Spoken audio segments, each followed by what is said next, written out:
from Nicholas.BAHRI. a prisoner at the Michigan Department of Corrections, Outer Maximum Facility. If you feel you are being victimized or extorted by this prisoner, please contact GPL Customer Service at 855-466-2832. To accept this call, press 0. To refuse this call, hang up or press 1. To prevent calls from your current balance is $22.83.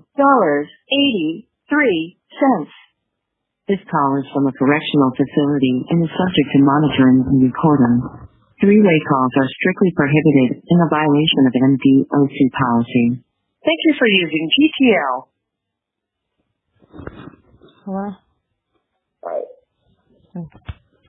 Is it being recorded? Yes. Okay.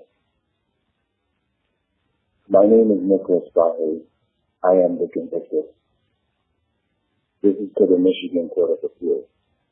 Because I will not be present for my own hearing, this is my oral argument, my questions presented.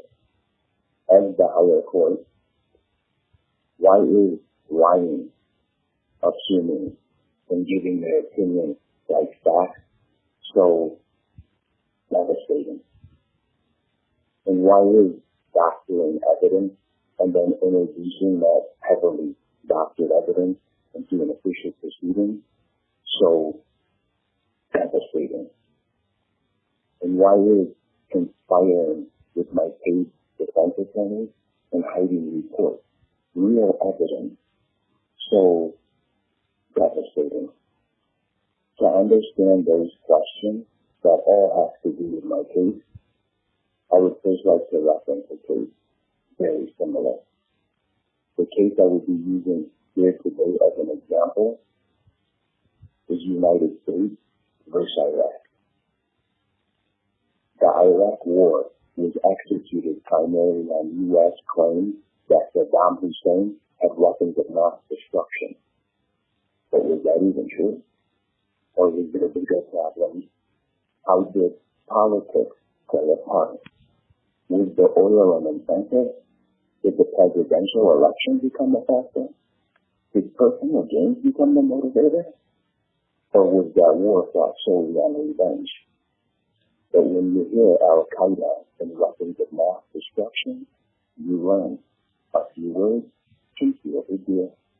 The war was on 8 years and $800 billion American dollars, and nearly 4,500 American soldiers, and over 100,000 Iraqi fatalities later.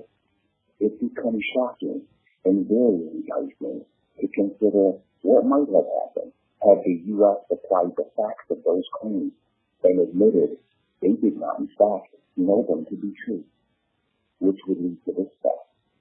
We would still have nearly 4,500 innocent American soldiers home with their children and their families.